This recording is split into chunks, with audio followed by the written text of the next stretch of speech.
আসসালামু আলাইকুম দর্শক, আপনাদের সবাইকে স্বাগত জানাচ্ছি আর একটা নতুন মিনি ব্লগে। আপনাদের সবাইকে স্বাগত জানাচ্ছি নতুন মিনি ব্লগে। আপনারা জানেন যে আজকে হচ্ছে ঈদের দিন। তো বেসিক্যালি ঈদের দিনে সবাই আমরা চাই কিন্তু ভালো কোথাও বা সুন্দর একটা মাঠে গিয়ে কিন্তু ঈদের নামাজ আদায় করার জন্য। তো যাই হোক, আমরাও সেখানে এইরকম একটা আয়োজন কিন্তু খুঁজছিলাম যে কোথায় এরকম ভালো একটা ঈদের জামাত হয় বড়। তো প্রত্যেকবারে কিন্তু জাতীয় ঈদগাহে কিন্তু নামাজ হয়, বাট আসলে এই যে মিরপুর এলাকা বা আগারগাঁও যে দক্ষিণ সিটি কর্পোরেশন, এই এলাকাতে কোনো বড় ধরনের কিন্তু ঈদ জামাত হয় না। তো এবারে এই প্রথম কিন্তু উত্তর সিটি কর্পোরেশন আয়োজিত একটা সুন্দর একটা ঈদ জামাতের আয়োজন করা হয়েছে। সেটা হচ্ছে পুরাতন যে বাণিজ্য মেলার মাঠ ছিল সেখানে। তো এখানে প্রায় লক্ষাধিকের উপরে কিন্তু মুসল্লিয়ার সমাগম হওয়ার কথা রয়েছে। তো যাই হোক, এই এই ঈদগাহ মাঠে কেমন কোথায় কেমন কিভাবে এবং সুন্দরভাবে এই ঈদ জামাত অনুষ্ঠিত হলো সেই বিষয়টা আজকে আমি আপনাদের জানাবো এই ভিডিওটাতে। আশা করছি আপনাদের ভালো লাগবে, এবং যদি ভিডিওটা ভালো লাগে আপনাদের কাছে ছোট্ট একটা রিকোয়েস্ট, অবশ্যই আমার এই ইউটিউব চ্যানেলটা সাবস্ক্রাইব করে সঙ্গে থাকবেন। আর যারা অলরেডি সাবস্ক্রাইব করেছেন তাদেরকে অসংখ্য ধন্যবাদ। তো কথা না বাড়িয়ে চলুন শুরু করা যাক।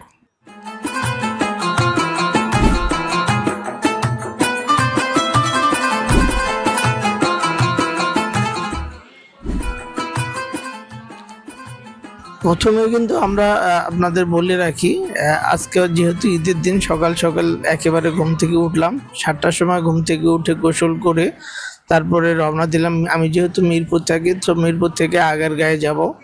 সো একটু আগে ভাগে বের হলাম, একেবারে 7:30টায় বের হলাম।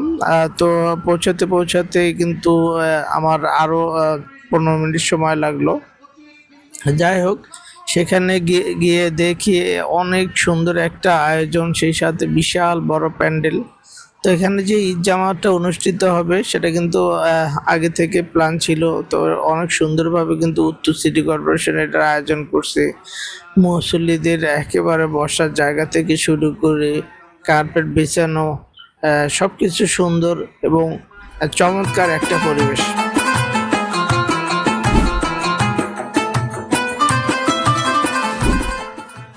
তারপরে ধীরে ধীরে গেলাম। যাওয়ার পরে মূল প্যান্ডেলে যাওয়ার আগে আপনারা দেখতে পাচ্ছেন যে এখানকার যে চারপাশে কিন্তু অসংখ্য লোক কিন্তু আসছে, সেই সাথে অসংখ্য যানবাহন, অসংখ্য মুসল্লি, সবাই কিন্তু এই জায়গাতে আসছে। একটা সুন্দর পরিবেশ, সুন্দর নতুন একটা আয়োজন, সব কিছু মিলায় এখানে অনেক মুসল্লির সমাগম হয়েছে, প্রায় লাখের ঊর্ধ্বে।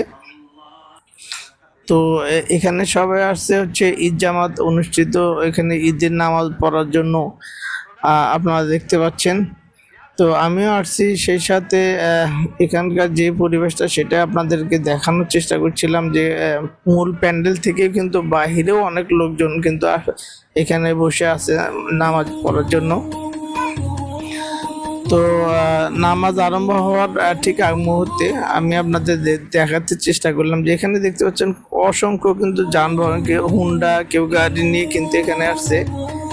তো পুরো আয়োজনটা ছিল, এখানে পানির ব্যবস্থা আছে উজু করার জন্য, তারপরে হুন্ডা রাখার জায়গা আছে, তারপরে সুন্দরভাবে গাড়ি রাখার জায়গা, একেবারে সুন্দর প্ল্যান করা ছিল জায়গাটা।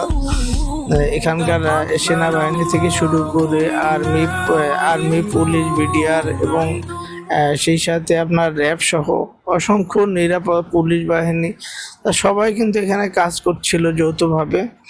তো একটা নিরাপদ কিন্তু এই ঈদগাহ মাঠটা। তো আসলে বাণিজ্য মেলার মাঠ থেকে এই মুহূর্তে কিন্তু ঈদের জামাত শেষ হলো। তো আমরা সবাই ফিরতেছি বাসার দিকে। খুব সুন্দর লাগলো ঈদের জামাতটা পরে, ভালো লাগলো। যায় না। তো যাই হোক, এত সুন্দর একটা মাঠে নামাজ পড়তে পেরে নিজেকে খুব ধন্য মনে হচ্ছে। আপনাদের আর একটু বলে রাখি, এই জায়গাটাতে কিন্তু শুধু নামাজে না, নামাজ পড়ার পরে কিন্তু এখানে একটা আনন্দ র্যালি আছে। আর সেই সাথে মুঘল বাদশাদের আমলে যেসব ঈদের জামাত হতো, তারপরে এখানে যে আনন্দ মিছিল হতো, মিষ্টি বিতরণ থেকে শুরু করে মেলা, সেই ঐতিহ্যটাই এইবার কিন্তু ফিরে আসছে।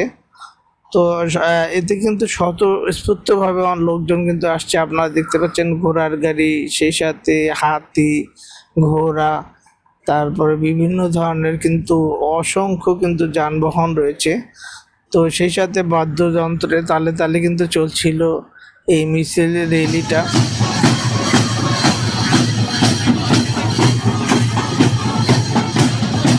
আপনারা দেখতে পাচ্ছেন এখানে।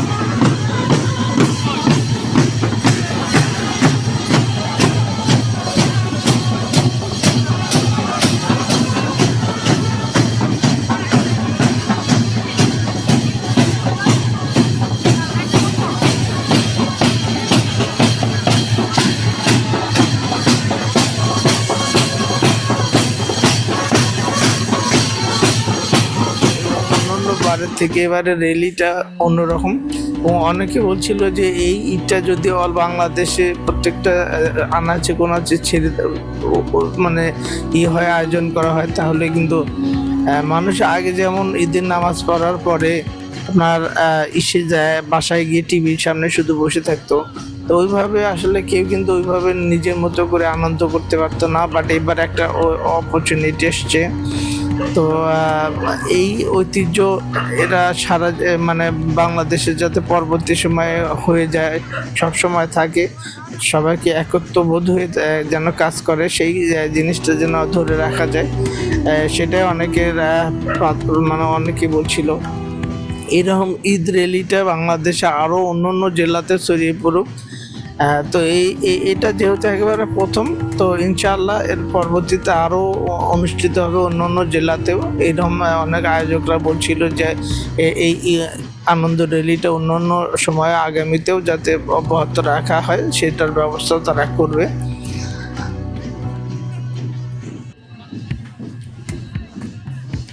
তো দর্শক, এই আনন্দ র্যালিটার বিষয়ে আপনাদের ছোট্ট একটু আপডেট দেওয়ার চেষ্টা করছিলাম এই ভিডিওর মাধ্যমে, আপনাদের দেখানোর চেষ্টা করছিলাম। তো আপনাদের ইনশাআল্লাহ ভালো লেগেছে, এবং যদি এই ভিডিওটা ভালো লাগে তাহলে অবশ্যই আমার চ্যানেলটা সাবস্ক্রাইব করে সঙ্গে থাকবেন এরকম ভিডিও পাওয়ার জন্য, আর বেল বাটনটা অন করে দেবেন। আর যারা ফেসবুক থেকে দেখছেন অবশ্যই ফলো বাটনটা অন করে দেবেন। ধন্যবাদ সবাইকে। কথা হবে অন্য কোনো ভিডিও নিয়ে আবারও। আসসালামু আলাইকুম।